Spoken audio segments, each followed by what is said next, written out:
Creativity is an addiction. It does good things for you. It also does some really bad stuff for you. And that's the stuff that we remember. You know, it was Randy Bachman from Bachman Turner Overdrive that said, you always know of my hits, but you don't know of my strikeouts.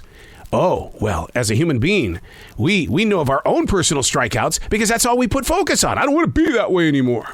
Creativity is an addiction. Unplugged because we will always say yes to creativity. Totally uncut because we all make mistakes. So turn it into a tool. This is Arroe Unplugged. I'm one of those strange people that writes their prayers down. It's just because I want to be able to go back to it. I want to be able to study it. I want to listen to it. I want to be present in that place to find out what was growing in that moment of togetherness. Well, in prayer this morning, I wrote, it's too easy to hate, to walk away from, to no longer recognize. I mean, that's a powerful statement in a society that thinks it's so easy to be forgiven. They commit the crime, and then instantly, it's all released. The art of being a listener becomes the forced entry, meaning the compassion that we have for each other is no longer respected by way of lashing out at those who are willing to just listen and to embrace this tremendous amount of darkness that we're all facing on a daily basis.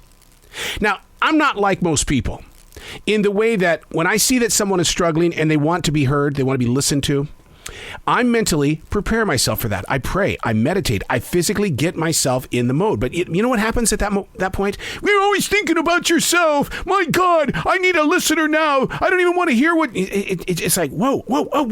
All I was trying to do was prepare myself for what was going to take place. You're being so selfish. No, I'm not. Have you been there?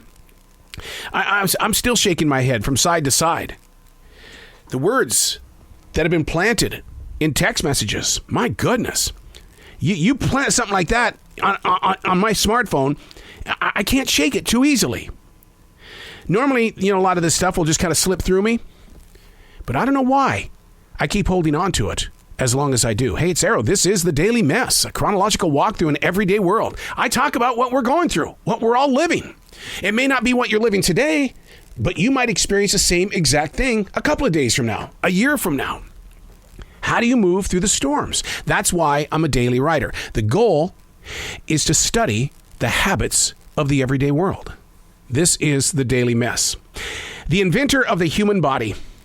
Let's think of it not as a God-created thing or a higher power, but rather the inventor of the human body is a major corporation. Think openly here.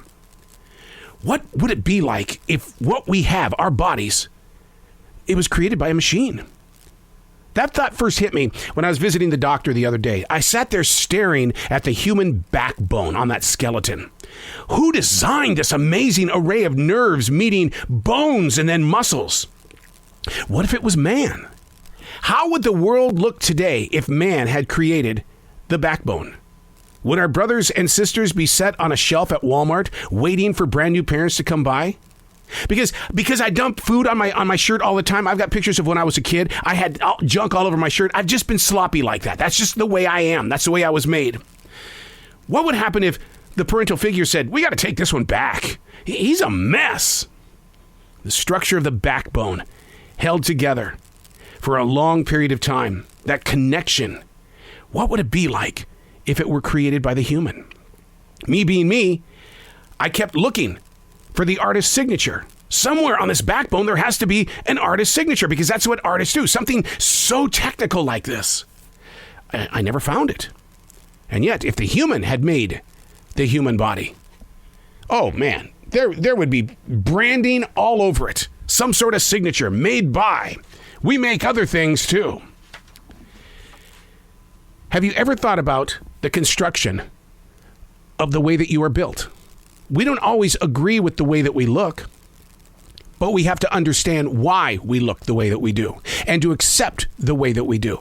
I don't like the old figure that I have become in the mirror. I want to go back to that guy that looked like a rock star, man, and that is like, oh my God, look at that long hair. Look at those determined eyes. I could be on a stage and people go, oh man, that was my ego saying that I wanted to look like the rock star. Well, at the age that I am, I still have the long hair. I've grown it back. I call it my COVID hair. But he doesn't look like a rock star.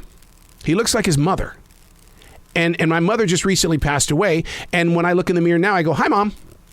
because that's the way that I'm trying to construct the situation or dealing with the morning of loss.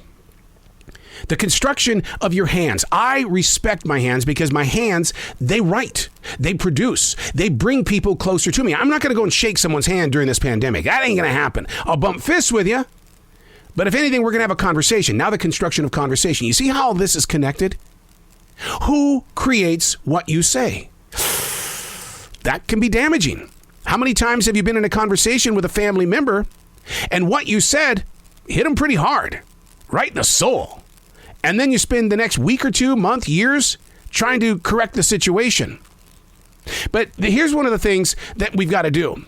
Just watch what you say. Just watch what you listen to. Be aware that who is constructing the way that you're living today. The pressure's on you, man. The pressure's on you. And it's you who ultimately decides what's going in and what's not coming out. I'm Arroe, and that's the Daily Mess.